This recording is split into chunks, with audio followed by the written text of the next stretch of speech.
Bizkaiko kostaldeko eremurik ez ezagunenetakoa, Ispaster, Ea, Ibarrengelu eta Elantxobek osatzen dute. Garai batean, Natxitua eta Bedarona ere Eleiz aurre ziren eta batzar orokorretan eserlekurik bazuten, baina gaur egun Earekin bateginda daude. Itsasotik Elantxobe baino ez da bizi, bertako bizilagunak arrantzan jarduten baitute. Bada ordea merkataluntzirik ere. Gainontzeko herritan, nekazaritza, abeltzantza eta neurri txikiagoan industria dira iharduera nagusiak. Inguru honetako jendeak Ameriketara emigratzeko joera izan zuen lehen, eta ondoren berriz, Euskadi eta Espainiako hiriburuetara. Behar bada honexegatik nabarmenduko da, populazio beherakada eta bertako bizilagunen zahartzea.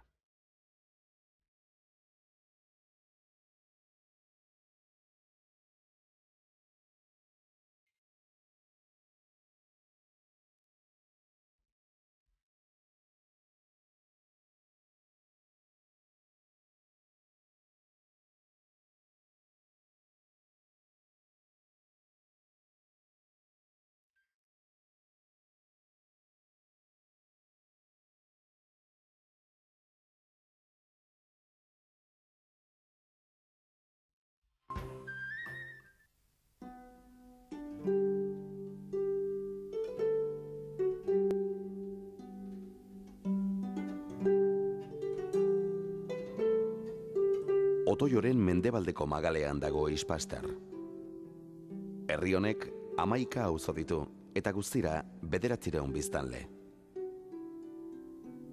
Erdigunea barnekaldean duenez, ez da erabat kostako herri. Izan ere, sortu zenean ez baitzuten pentsatu itsasoa aberastasun iturri izan zitekeenik.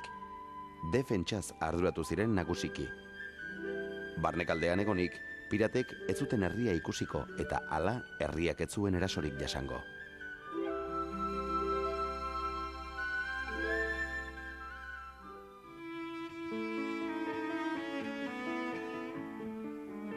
San Miguel Eleizaren eraikitze lanak 1519an amaitu ziren.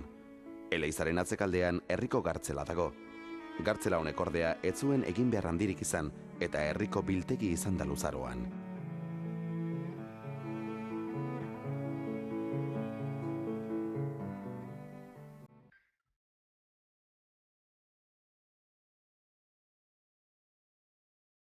Ispasterren aspaldidanik izan dute hiri-proba, gizon-proba eta zaldi-probetarako grina eta zaletasun bizia.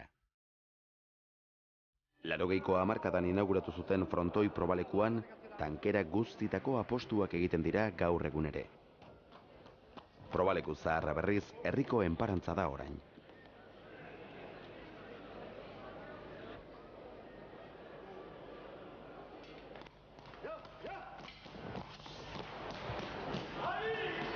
Etxeko probarik egin izana hori izan, beste bat egun handi zegoen. Baina hori izan probarik egin izana. Horre baliki berbetan, makina kontu zen horrek, makina proba inde da hori, eta makina batek, horako. Hemen baten txokatu ben, Amerikano batek, basertxar batek, basertxar dirurik ez. Basertxarek txokatu ben txarreze. Txarreze ekarri ben horreize, probara.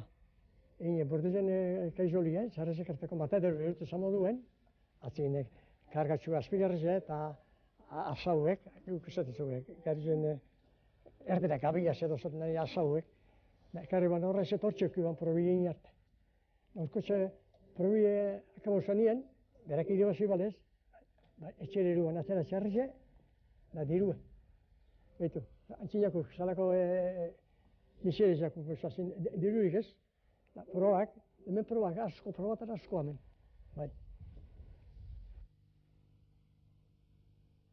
Oso bailara euskalduna izan da betidanik. Garairik latzenetan ere ez diote bizkaiera hitz egiteari utzi. Guk egin du maixuek, euskararik ezaben jakin. Hori problemi egin du guk hemen. Bestetik, gu mutilek, 65, 70 matrikula, maixuek. Neskak, maistriek, beste egin beste, neskak, maistriek. Hemen guk ikasi genduen eskoli izan zen kantetan. Zer esaten dugun bestak egule kantetan. nire akortzen egun baten, inspektori zelan, etorra zen eskolara, da gu topoko itxulez atrasau, maizuk ezaben jakin euskerarik, euskendun jakin erderarik, atrasau, maizuari referentzin hori edo atentzin hori deitzuten azerako inspektori eta maizuek eiban, demostratzeko inspektoriari berak lan gatsa, bihar gatsa eukolarekin umekin, deitzu zuen han bateri. Zu etorri hona deitzu zuen, pregunta zuen, zu, erdera, pregunta zuen, cierra los ojos. Ez tekiz zer esate ban, orduan ikusi banin, ez dola kontestaten da, geru eta nerviosua mutiku ez dut maizuke inspektori eta zer guruzu honek nik eitzi, berak ezak ezen euskera, guk ezak egun erdera, nik ez egin duen apurrea, guk beraz ez egin duen anillo bat emintzezkun, euskera eitzen da bera kastigetako.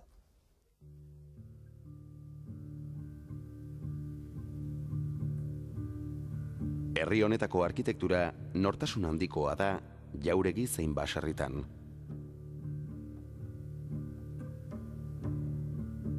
Estilo apaineko zubietako jauregia eta harana dorrea aberastasun arkitektoniko honen erakusgarri ederrak dira. Herri honen aberastasunik handiena herri arkitekturan oinarritzen da, baserrian alegia. Guztira 200 bat eraikuntza egongo dira. Eta erditik gora baserri tajuzkoak dira, arkitektura ikuspegitik. Noizkoak diren gorabera itxuraz aldatu arren, baserri eder eta aberatsak dira, asko eta asko.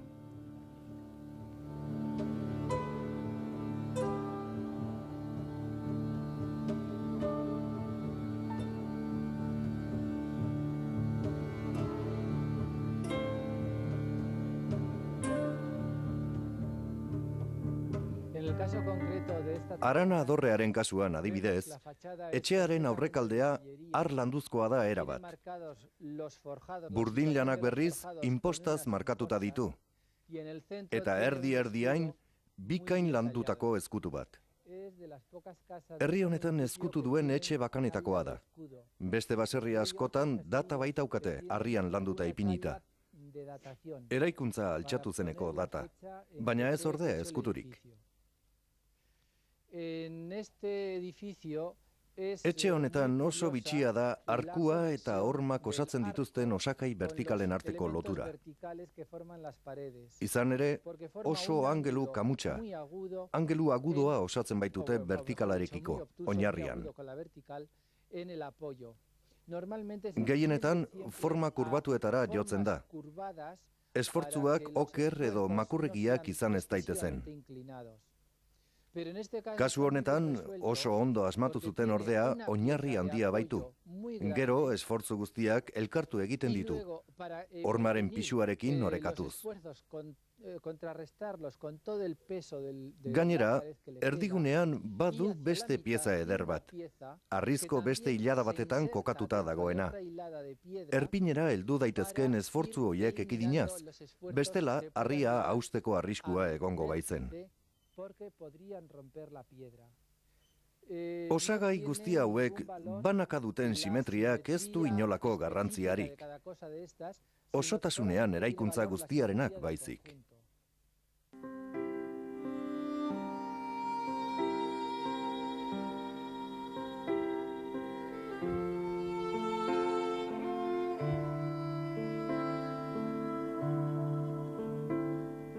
Euskal Herrian zutik dirauen haize errota bakanetako bat Ispasterren dago. 18. mende bukaerakoa da. Nonbait, lehorte handia izan omen zen, eta urezko errotek ezin omen zuten euren bete beharra behar bezala egin. Xehetzen jarraitzekotan haizezkoa eraiki behar omen zen, eta baita hala egin ere. Lanean, 20 urte baino iraun espazituen ere.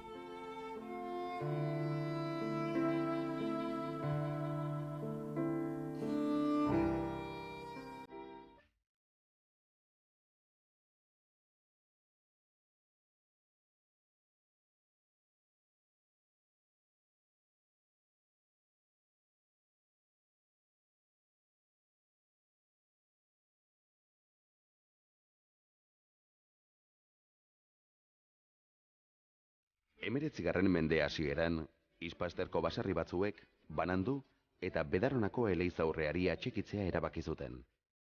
4 mende aurretik Natxituako eleizaurrea bereiztu egin zen Ibarrangelutik. Bedarona eta Natxituako bi eleizaurre hauek azkenean Eako herriarekin bat egitea erabaki zuten. Natxituarrek San Juan bataiatzailearen eleiza eraiki zuten Ean, eta Bedaronakoek berriz Jesusen Andra Mariarena. Hau ez gain, eleizaurre bakoitzak bere tenplua zuen euren herrigunean. Bedarona eleizaurrea Natxituarekin elkartu zen, eta 1884tik aurrera Ea izena hartzea erabaki zuten. Honela ulertzen da, 800 biztanleko herri honek 4 eleiza izatea.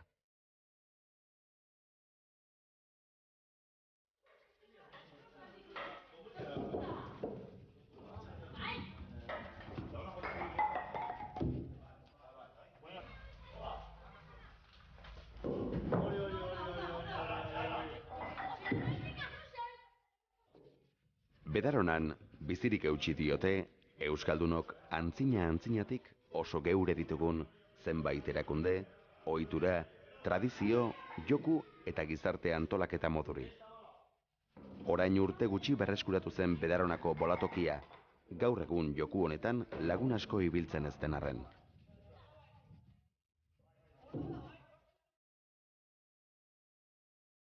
Da, pentsa horren gatxala botatzen ba ez da ingatxa, ondo bota eskero, builtaka juten dut. Orduan, salidan, jobi dau, hau lehenengo hola. Hau hola metro bikoa, bestelan nulo da tiradie.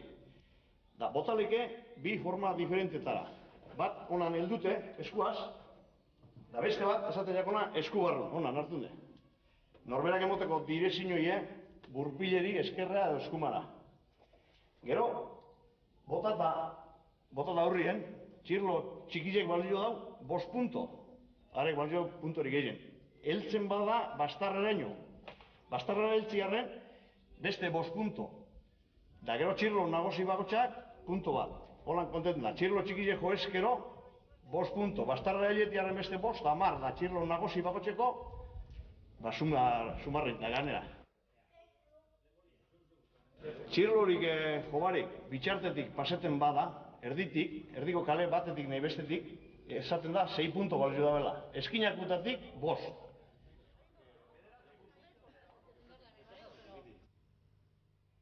Hau, zulo hau, eskuaz heltzeko leku hau, agarraderu, Oneri izateako burpila. Honek esaten da nora jumidaben bolie.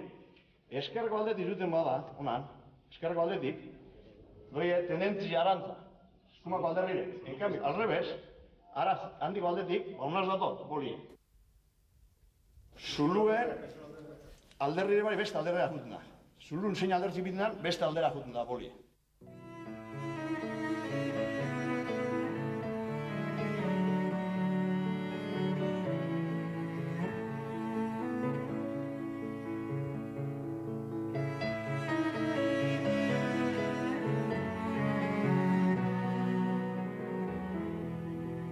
Orain urte batzu, Bedaronako San Pedroren eleizan, bertako apaizak, handagoen San Ignazioren irudiari txapela bat ipini zion. Santua euskalduna bazen, zergatik ezin ote zuen ba txapela polit bat jantzi. Gaur egun ere San Ignaziok txapela buruan darama, baina Bedaronako bizilagunek diotenez, ez omen da santuaren gustokoa. Nonbait, herriko jaiak ospatzen dituzten San Ignazio egunean, ia urtero euria egiten baitu.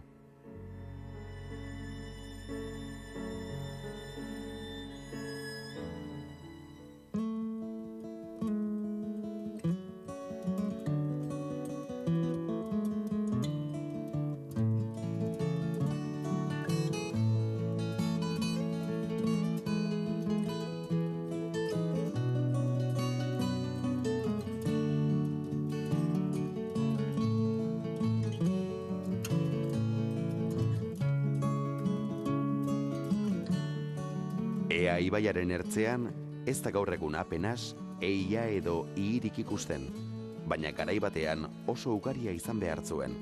Herriaren izena bera ere hortik omen baitator, ea edo ihi.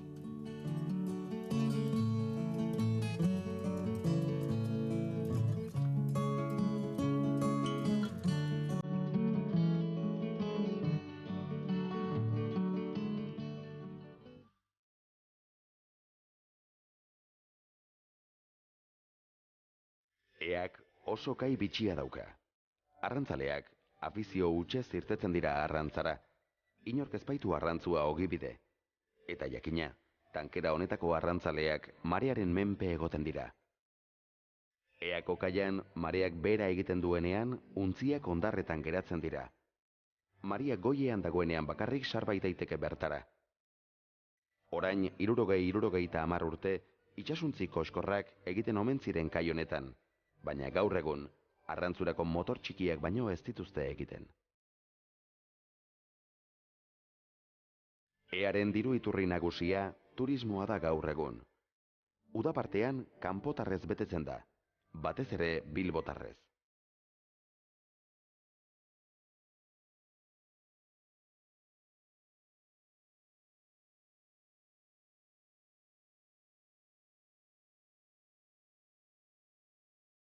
El turismo aquí no es ese turismo...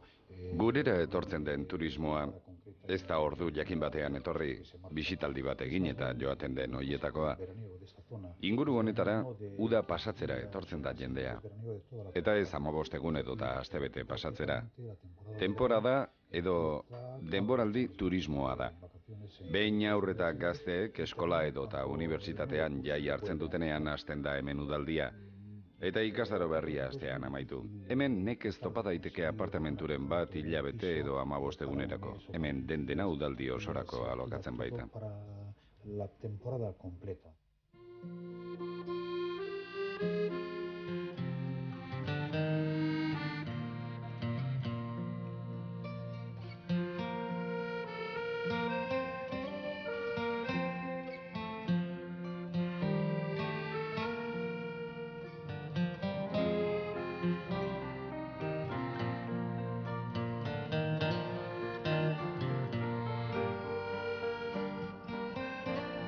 Ibarrangelu laga errekak bustitzen du, eta izen bereko hondartzan itsasoratzen da. 1500 urte inguruan Natxitua bereiztu zenetik, Ibarrangeluk ez zuen aldaketa handirik jasan, 1822an Elantxobe auzoa banandu zen arte.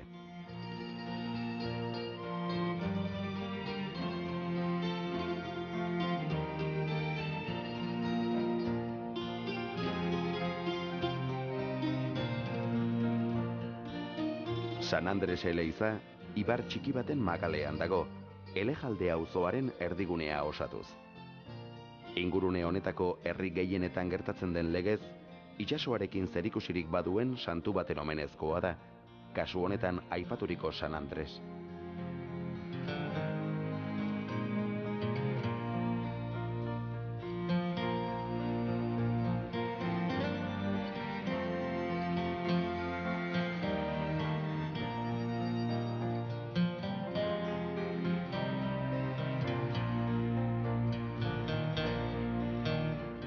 Elantxobe eta Ibarrangeluren arteko muga ezarketak 1822tik 65eraino irauntzuen gatazka sortu zuen. Azkenik urte honetan betirako mugak ezarri zituzten arte.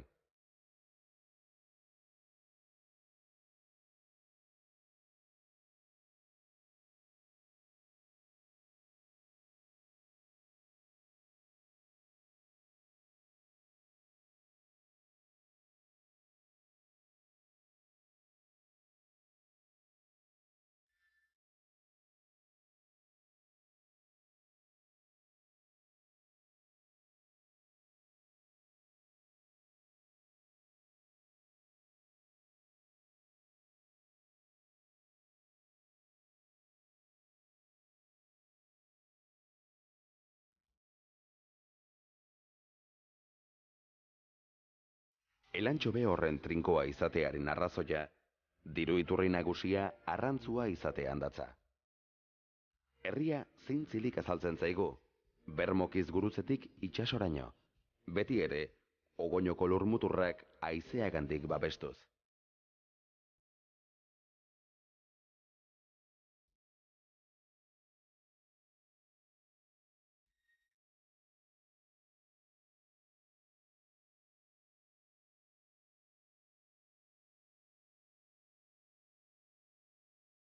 Adolfo Agirrek honelaxe deskribatu zuen. Elantxobeko etxeak bata bestearen gainean azaltzen zaizkigu, itsaso gehiago nork ikusiko leian baleude bezala. Ezin herri bati itxura malkartsuagorik eman. Badirudi, biztanleen neurrira egitea baino, artista baten imaginazioaren kapritxo hutsa izan dela.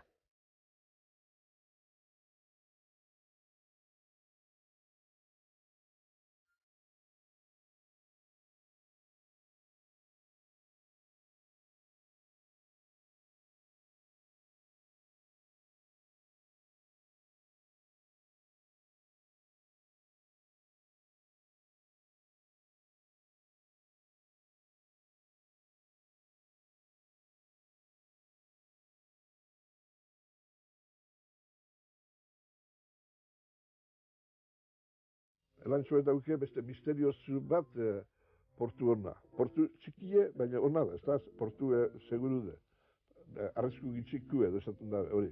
Baina, aldapa hona, goa juteko. Eta gainetik dana, bide guzti dana portu eduaz, aldaz beran. Eta ez da ikusten, beti behatut, asto bat igual ikusten lehen esaten teiatu egin da, astu eta ikusten zirela. Ba, irudimena egiten da hori, ez da besteik hori. Baina alkar gainetik da zelako. Eixipe bat gainetik besti hori, alkar gainetik. Eta elantxobe pe, finisterre, bagizu, elantxobe amaitu ikin da bidea. Josearik zaten, Euskal Finisterre. Elantxobetik buelta ikin da, autobusa pe buelta ikin da. Bilbotik eta duzen autobusa ahon, han gaineko hori geratu, eta barriro buelta bersetan dabe, ez dauke aurrera junteko horite.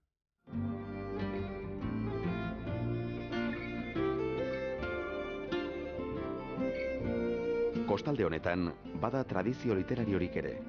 Ibinaga Beitia, Aita Berriagatua eta Peru Larra elantxobearrak ziren. Garaiaietan pertsonai ezaguna izan zen baita ere, Gorgonio Renteria aleniz. Elantxobearrau merkataluntziko kapitain zen, eta Eusko Alderdi Jeltzalearen Euskadi Buru Batzarreko presidente izatera heldu zen. Azkenik, iparraldean erbesteratuta zegoela hiltzelarik. Guzti honetaz gain, Gorgonio, euskaltzale, poeta eta abesti ugariren konposatzaile ere izan zen. Sortu zanien, Amerika eta Espainien guda Filipinas hartzeko, Gabiteko ondamendian, Hong Kong Bankoko urrea ingelesak nire aitxeren ontzira eroan eben. Dan Amerikarre guda ontziak bere ondoan handizik ikusi eban bera zela nigarozan hori ondamendi hori. Nire etxe presentegu ban proiektu bat Elantxobeko portue oso txarto. Itxosue sartzen zan, barrure tontzilek itxoso gorregon eskero barrure zin sartun degoten ziren. Da berak iban proiektu bat, da inoiz ezana sortu, Bizkaiko aldundien danak emoretzen baietza. Botazio bakarra, diputatu guzi behitzen mobena, bere gonzana izan zen. Berakiko nik ez dakit, gauza berezi bat danakin ondo eroaten zen. Ezker da, eskuma eta danakin. Baina sekule, bere abertzalatasune, alde bat ere itxibarik.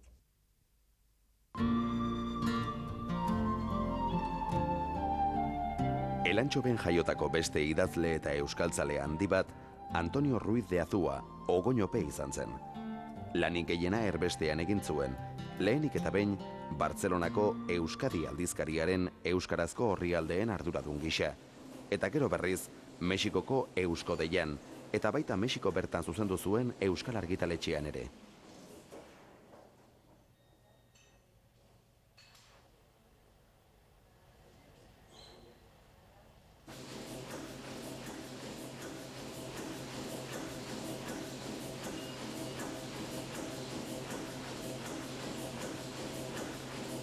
Bera zan Elantxobe gailua. Da, beran lana izan zan Euskadi nagon zan denporan, Bilboko erregioan ibiltzan patro bezala erremolkadoretan. Geroia, gerra sartu zanean, urten inbiarri ziren, Frantzira. Frantzin, bestak gitxikora bera zemat urte ziren, Mexiko da etorri orduko, Da gero, Mexikora etorri, da Mexikon lehenengo lana izan zen lokal bat, beste lagun batekin eukiben kuadroak egitera, hori urte bi o hiru inguru. Da, aldi, lasterrian, hasi zen Eusko Deia.